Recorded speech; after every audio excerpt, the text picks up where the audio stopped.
बातमी दारूबंदी कायद्यासंदर्भात दारूबंदी कायद्यामध्ये बदल करा, विरोधकांनी ही मागणी केलेली आहे। सोसायटीच्या आवारामध्ये दारूचं दुकान नको असं वरुण सरदेसाई यांनी म्हटलं, तर 50%हून अधिक मतदान झाल्यास दारू दुकान बंद करणार। अजित पवारांनी विधानसभेत ही मोठी घोषणा केली आहे।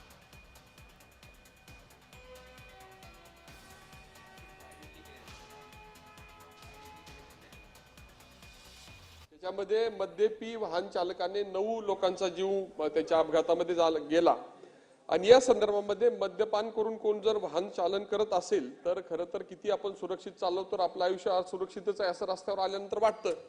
तर अशा संदर्भामध्ये अशी घटना घडली तर त्याच्यामध्ये शिक्षेमध्ये काही अजून कडक शिक्षा करण्यासंदर्भामध्ये आपण त्या ठिकाणी कायद्यामध्ये सुधारणा करणार का, हा माझा दुसरा प्रश्न आहे। आणि माझा शेवटचा प्रश्न आहे की आपल्या सगळ्यांनाच वेगवेगळ्या सार्वजनिक कार्यक्रमात गेल्यानंतर मद्यपी लोक येऊन नको तो त्रास देतात आणि त्यामुळे आपल्याला अतिशय चांगला चाललेल्या कार्यक्रमात सुद्धा व्यत्यय आलेले, अडथळे आलेले आपण पाहिलेले आहे।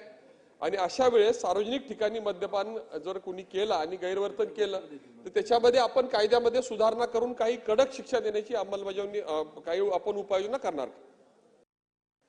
आम्ही विधानसभेचे सदस्य आहोत, आम्हाला हा नियम लागू नाही आहे की एकूण मतदानापैकी 50% मतदान घेतलं तर आम्ही विजयी व्हायचं, पण दारूसाठी आहे। त्या मतदार यादीत जे एकूण मतदार आहे त्याच्या 50% का, झालेल्या मतदानापैकी 50% का नाही? आमदार व्हायचं असेल तर झालेल्या मतदानापैकी तुम्हाला जास्त मतदान असेल तर तुम्ही निवडून येता। आडवी बॉटल उभी बॉटल, आता जो कोणी अधिकाऱ्यांनी हा GR काढला, मी तर देवाला म्हणेल की त्याची पोरं रोज दारू पिऊन पिऊन पिऊन पिऊन त्यांनी बापाला सांगितलं पाहिजे की जगातली सर्वात मोठी चूक केली आहे। समाज स्वास्थ्य बिघडतंय अध्यक्ष महाराज। माझ्या विधानसभा मतदारसंघात एक टायटॅनिक बिल्डिंग आहे, हाऊसिंग सोसायटी आहे, SRA ची रिहॅब बिल्डिंग आहे, वरती रेसिडेन्शियल, खाली कमर्शियल, खाली 2-2 देशी दारूचे अड्डे आहेत। चालण्याच्या अंतरावर ॲसेंट इंटरनॅशनल स्कूल आहे, 100 मीटरचं सुद्धा अंतर नाहीये, तिकडे 2-2 देशी दारूचे अड्डे आहेत, ती अजून बंद झालेली नाही। हाऊसिंग सोसायटीचा विरोध असताना सुद्धा ती सुरू आहे।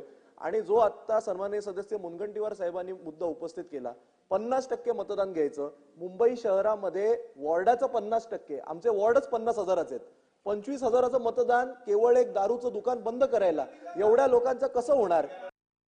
तर महानगरपालिका, नगरपालिकेच्या हद्दीत तेथील वॉर्डातील स्थानिकांनी अशा पद्धतीच्या जर तक्रारी केल्या, त्यांना त्रास होत असेल तर वॉर्डातील 25% मतदारांनी ते दुकान बंद करण्याचे निवेदन दिल्यास अशा वॉर्डामध्ये मतदान घेऊन हे दुकान बंद करण्याचं 50% पेक्षा जास्त मतदारांनी किंवा महिला मतदारांनी मतदान केलं तर ते दुकान बंद करण्याचा निर्णय हा विभाग त्या ठिकाणी घेत असतो। हाही अधिकार आपण तिथल्या नागरिकांच्या करता दिलेला आहे।